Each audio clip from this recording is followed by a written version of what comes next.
Hello, welcome to Carving Music, and come with me as I turn this to this. Hi, my name is Tom Jocks. I'm a violin maker and a musician, and today I am continuing this restoration I have had for a while. It is a conversion of a modern cello into an 18th century setup cello. This restoration required a lot of work. The top came off, obviously, but I also had to double the edges because the edges on this instrument were very, very delicate and needed a little bit of, they needed some reinforcement.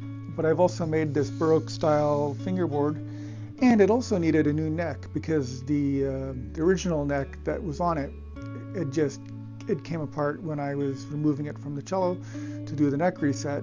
And so I didn't have a choice. I had to do a scroll graft and make a new neck for this. That's okay. But now it's time to carve down the Baroque neck. To carve down this baseball bat into something that will look like a neck. So that's what we're going to do today.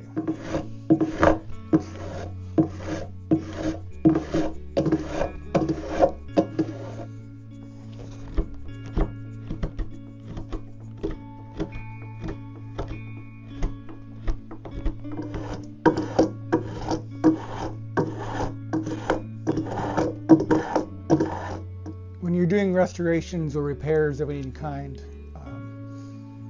there's something that you always have to bear in mind, and that is that the thing that you're working on, no matter the value, is irreplaceable. It belongs to somebody else. There's only one of them. Even if it's a Strad and you made 1,000, there's still just the one important one that's in front of you. There's no other. In this case, there's only the one cello, and I'm doing my absolute best to maintain whatever originality I can to the instrument. Like I said, the neck was unavoidable to replace, unfortunately. However, that being said, as we are nearing getting closer and closer here, there's this moment that I always get nervous as I am getting close to the original wood of whatever I'm working on. And you can see I'm getting pretty close now. And eventually, of course, this is going to blend in seamlessly. But at the moment, you're working with knives, you're working with sharp things.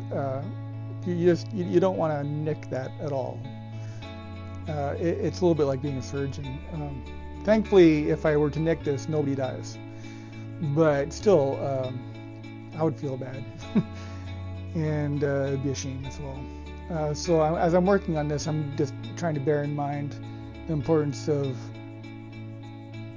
getting right to it, right perfect, but not any further. Perfect, but no further.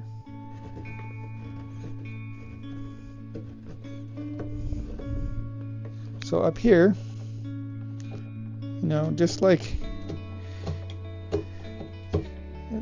it really is just taking little chunks away. And you don't want anything to come off in big chunks, although sometimes that might happen. Maple is a rather brittle wood, but if that happens, it's just telling you that you're doing something from the wrong angle.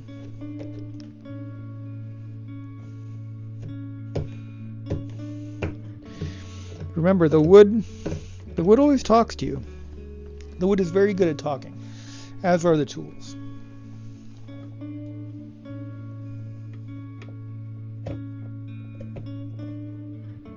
Now, when it comes to Baroque setup and Baroque instruments, there are no standards.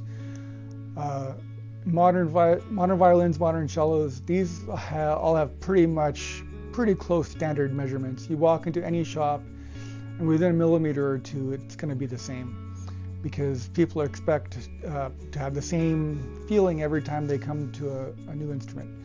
However, in the 18th century and before, there were no standards. Even in the 19th century, there were no real standards. There was what people liked. And eventually in the 20th century, with the publication of certain books, those measurements became pretty standard across the board, within a few millimeters. But for the 18th century and before, there are no measurements. You see trends maybe. So what I'm doing here is I'm going to make this until it's what I consider a comfortable neck for a Baroque cello. Now, I'm a Baroque cellist, so I have my opinion on what that might be. I know that it's going to be thicker than a modern neck, and at the moment it's still way too thick, but that's what we're working on. We're thinning it down. But it's not going to be as thin as a modern cello neck, far from. It's going to be quite a bit thicker. And in fact, down here, the heel portion, it's going to be also higher from the instrument than a modern instrument would be. And so if you're a cellist, you know what this is.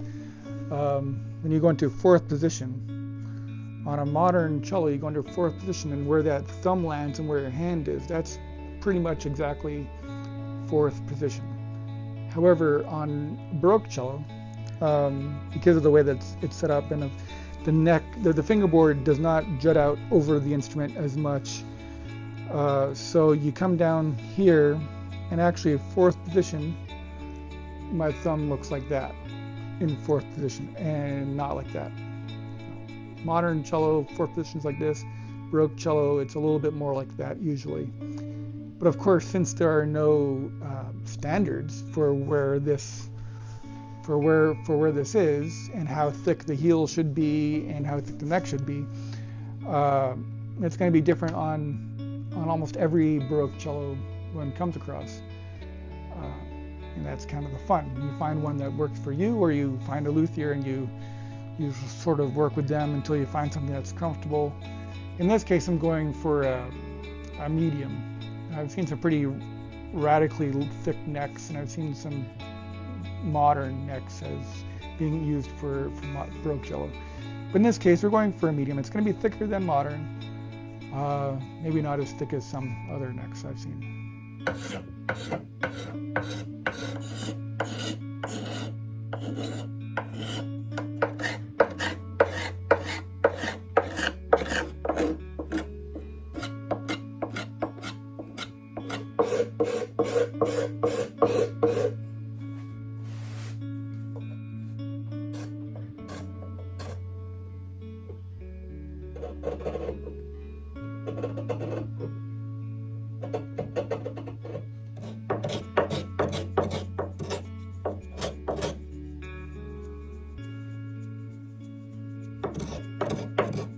Since this is the part of the instrument that the player will touch the most, it's very important that this is a good feel and that there are no aberrations. So here I have a little bit of a dip where okay. So the shape here meeting into the scroll is actually quite complicated. You have the scroll itself and the little button of the scroll. I don't know what you would call it. Maybe it's a uvula or something.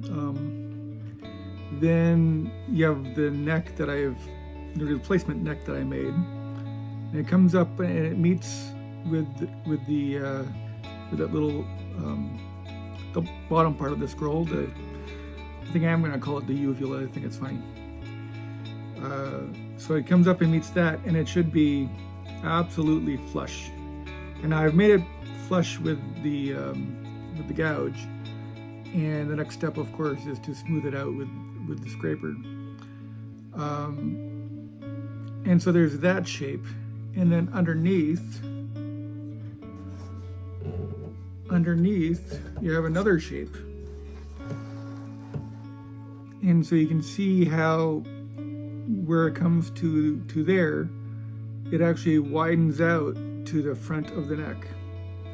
And you can, if you look carefully, you can see how there's some of the replacement neck wood is all the way in there, and that's because this was all one chunk of wood when I put it in.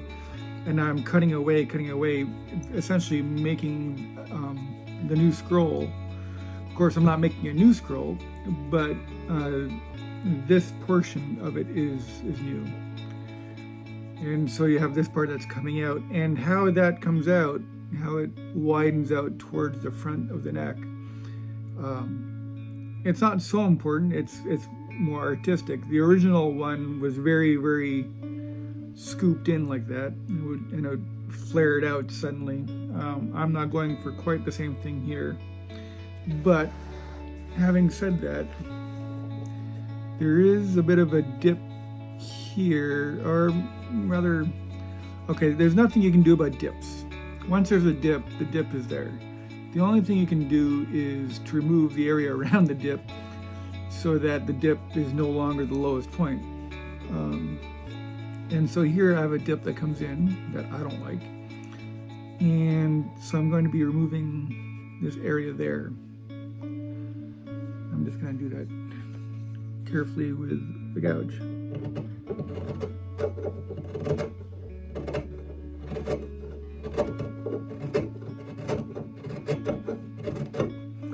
So you can see, even when it looks like it's almost done, there's still a lot of wood that can be removed. And goes for the same thing when you're making a brand new instrument. Once you think you're almost there, you still have 50% to go. And after that 50%, there's another 50% and another 50%. There's always more that you can do. I can also see the same be true when you're playing music.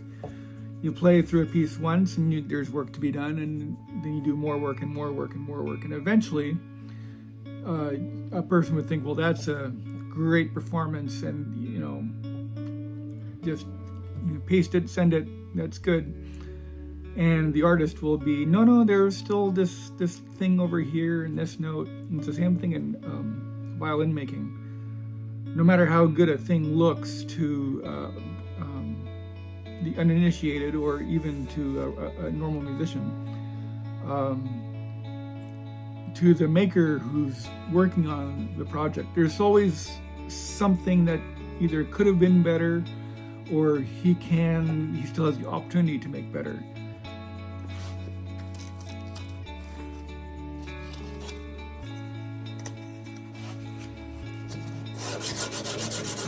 So to get into these curves here, obviously a square block doesn't do so well. So instead, I use a wine cork. And wrap that around like that.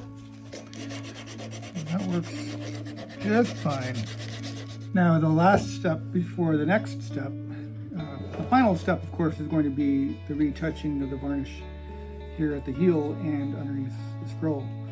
But before we get there, we need to seal the wood, and for that I'm going to apply my sealer to the brush.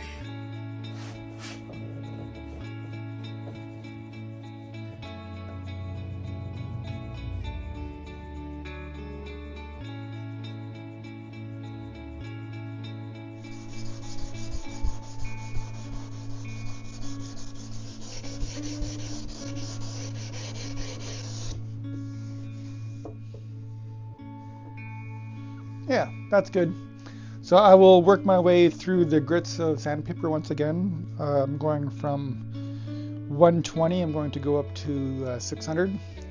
Again, because I want that to be very smooth. This is the part that actually does most of the playing. This is where the strings touch, this is where your hand touches. This is the interface between the person and the instrument. So it needs to be very smooth and very pleasant to hold and to touch.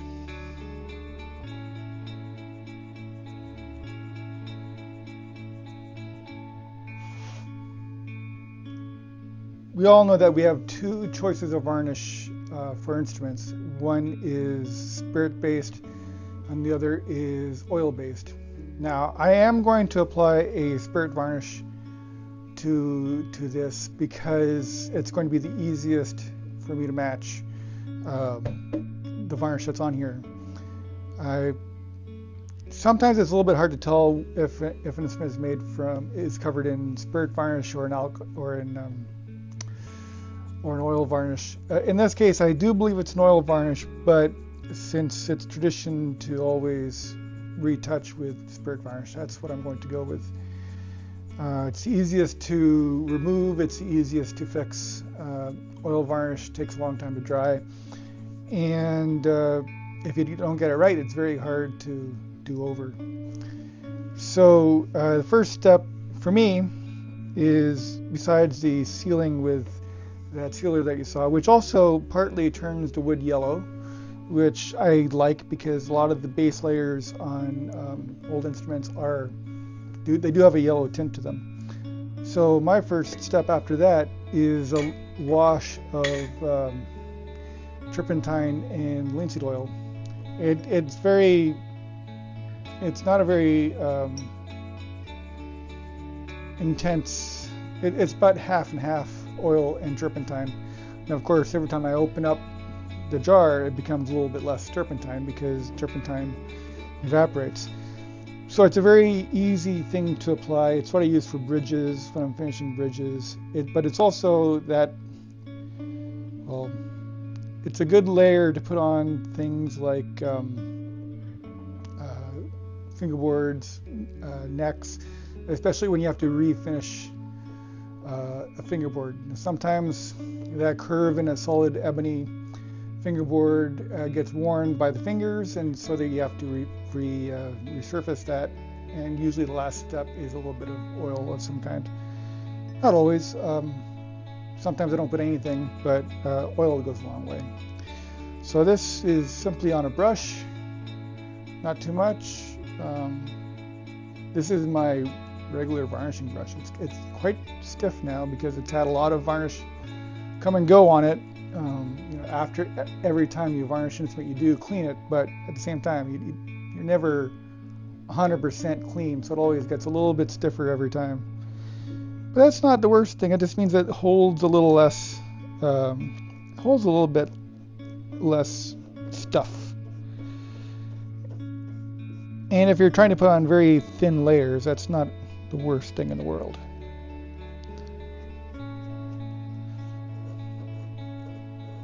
Also, stiff bristles allow you to really push the material, whereas if you have very soft bristles, you can't really push anything.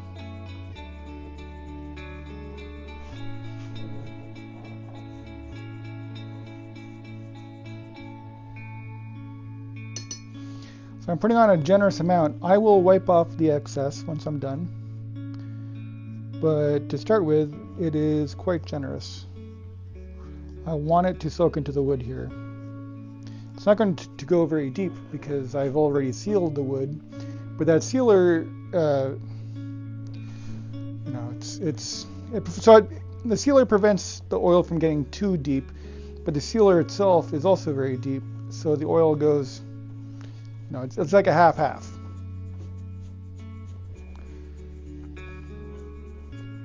Because you do want some absorption. If it just sits on top of the wood, it's not really doing very much. But especially for musical instruments, you don't want the sound quality of the instrument to be affected too much by that oil. It will not, no matter what you do, if you put something on bare wood, it will affect the sound of the finished instrument. But you can minimize that, and it's also not only the quantity, but it's the quality of the sound that will be changing. As you can see, it's turning a very attractive golden color.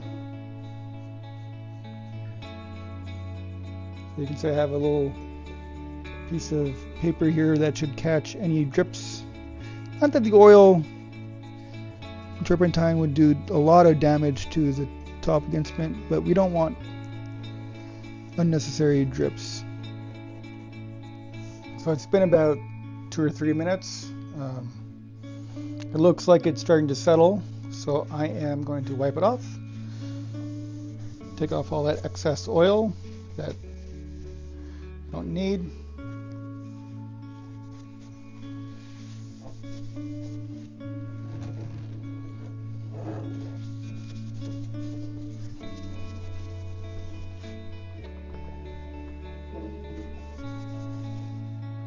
Thanks for watching. I think from here on out, I am going to be making more vlog style from the workshop type videos. I'm going to try and upload them on Mondays, Wednesdays, and Fridays, so you get a couple of days of work, but they won't be as much project by project, as in this is a neck and this is a bridge and whatnot, and just have that be in one video. Instead it will be this is Monday and Tuesday and Wednesday and Thursday. So you can see what life is like for me here in my workshop. I'm a one-man workshop. This is what I do. I fix and I make instruments by day, and I play music at night. And that's my life, and that's exactly the way I like it. So please come back for more, for either music or for scenes from the workshop. Thanks a lot. Bye.